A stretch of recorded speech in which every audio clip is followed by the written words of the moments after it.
میرا نام عبد الواسع ہے اور میں ورجن ٹیز کا ایک ریگولر بائر ہوں. یہ شرٹ ابھی میں نے پہنی ہوئی ہے, یہ بھی میرے خریدنے کی ایک وجہ یہی تھی کہ بیکاز اس کی ساری سٹوری انہوں نے شرٹ کی بیک پہ لکھی ہوئی ہے, جس میں یہ بیسکلی فوکس کر رہے ہیں women education in tribal areas, جن جگہوں پہ پیرنٹس اپنے بچوں کو پڑھانا چاہتے ہیں, بچے پڑھنا چاہتے ہیں, but they don't have the money کہ جا کے اسکول کی فیس دے سکیں, اپنی اسٹیشنری کا پے کر سکیں, بکس کا پے کر سکیں. سو اس شرٹس کی ہر سیل کے اوپر سرٹن پرسنٹیج ہم لوگ وہاں ڈونیٹ کر رہے ہیں.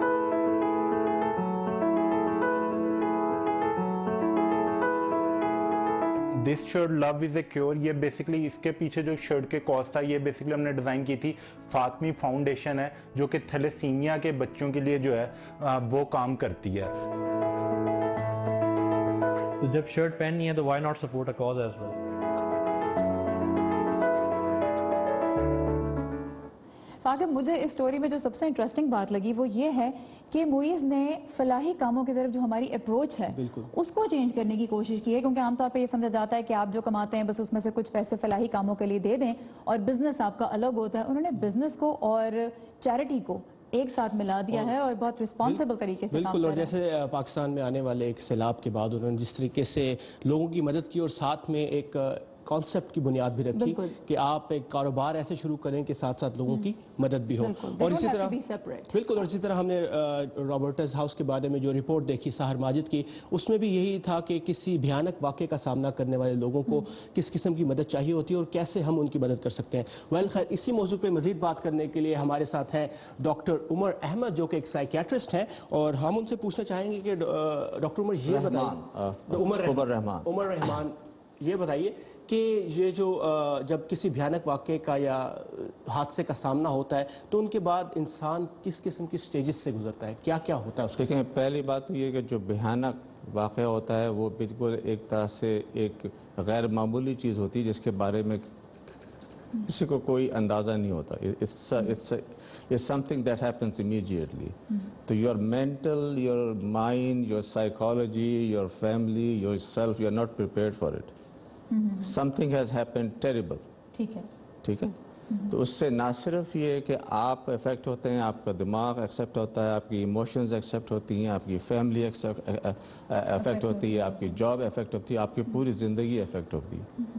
لہٰذا اس کے بارے میں یہ سمجھنا کہ آپ ایک سائیکو تھراپسٹ کے پاس جا کے آدھے گھنٹے بیٹھ جائیں گے اور وہ آپ کو کوئی ایسی میجیکل ترکیب بتا دے گا کہ جس کی وجہ سے آپ سود ہو جائیں گے, یہ اٹس اونلی پارشلی کریکٹ.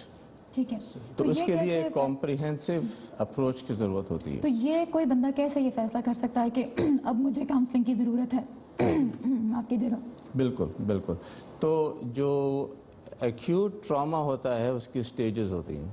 ٹھیک ہے, سب سے پہلا جو یوزول ٹائم جو ہوتا ہے ایک آدمی کو ریکور کرنے کا ٹراما کے لیے, والدہ کا انتقال ہو گیا, والدہ کا انتقال, والد کا انتقال, تو والد اور والدہ تو پہلے سے ضعیف ہوتے ہیں, تھوڑی بہت آپ کو ذہن کے اندر آپ پہلے تو تیار ہوتے ہیں کہ بھئی وقت آنے والا ہے.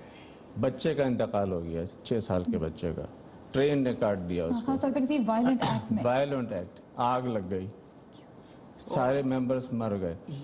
تو یہ اس کے لیے اب جو یہاں پر امریکہ میں تو یہ رواج ہے کہ یہاں پر سپورٹ گروپس ہوتے ہیں جو کہ کسی بھی حادثے یا صدمے کی صورت میں لوگوں کی مدد کے لیے ان کا ساتھ دیتے ہیں. تو یہ گروپس کس طرح کام کر سکتے ہیں اور یہ کانسیپٹ کیا ہے جو کہ دوسرے ملکوں میں بھی رائج کیا جا سکتا ہے؟ جی ہاں بالکل. تو یہی جو جب ہم کمپریہنسو ٹریٹمنٹ کی بات کرتے ہیں تو یہ تمام چیزیں رول پلے کرتی ہیں. ایک تو یہ کہ اس کو جو پیشنٹ ہے اس کو ضرورت ہوتی ہے سپورٹ کی, from the family, from professionals, from medications if necessary, psycho social support.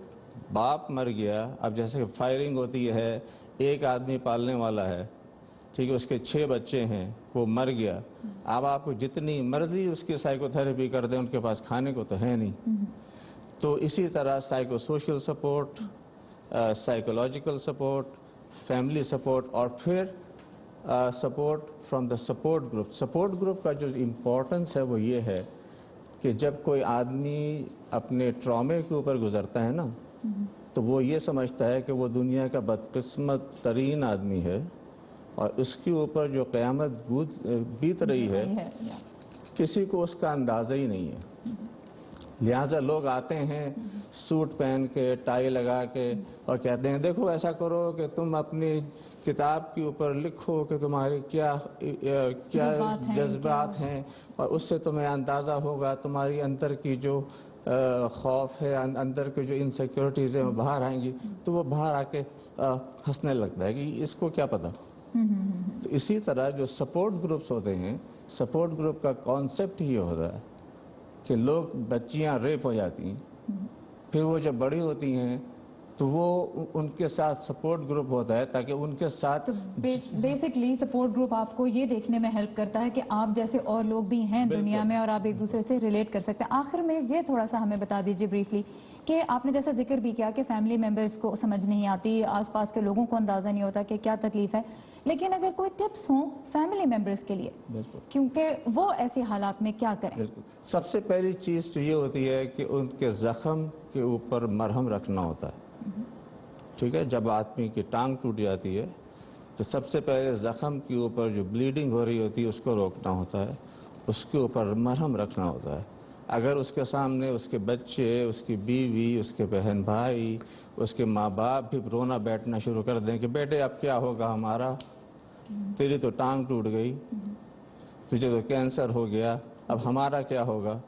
اس بیچارے کے اوپر کے اوپر تو جو اس کے اوپر بیت رہی ہے اس کو آپ 5 سے ملٹیپلائی کر دیں. ایڈیشنل پریشر ڈال رہے ہیں ایسے بندے کے اوپر. تو اس بندے کو کیا سوچنا چاہیے, آپ کیا ٹپس دیں گے کہ اگر آپ کے ساتھ کوئی حادثہ ہوا ہے تو آپ کیسے اپنے آپ کو پازیٹیو رکھ سکتے ہیں. اس کو پازیٹیو رکھنے کا طریقہ یہی ہے کہ آپ اس کو سپورٹ پرووائڈ کریں, psychological support, psycho social support, family support and support groups. بالکل, تھینک یو ڈاکٹر عمر ہمیں وقت دینے کے لیے. بہت شکریہ, آپ نے ہمیں بہت امپورٹنٹ ٹپس بتائیں اور بہت امپورٹنٹ چیزیں دی. آگے چل کر پروگرام میں اور بہت کچھ, لیکن مور آفٹر دس. اور ہم نے اس وقت ہم نے بات کی بہت مشکل حالات کی, لیکن زندگی حقیقت یہ ہے کہ مشکلات اور آسانیاں ساتھ ساتھ چلتی رہتی ہیں. کسی کی زندگی میں غم اور کسی کی زندگی میں خوشی ساتھ ساتھ آتے ہیں. اور کل امریکہ میں ایک نوجوان خاتون کے لیے بہت خوشی کا لمحہ تھا کیونکہ خوبصورتی کا نام ایک مرتبہ پھر روشن کیا, کیونکہ پچھلے سال بھی یہ ٹائٹل واشنگٹن ڈی سی کی ایک خاتون نے جیتا تھا. بالکل, یہ تھا آج کا ویو 360. فیڈ بیک کے لیے آئیے ہماری ویب سائٹ facebook.com/VOA Urdu کے پیج پر. کل آپ سے اسی وقت اسی جگہ پھر ملیں گے. تب تک کے لیے خدا حافظ.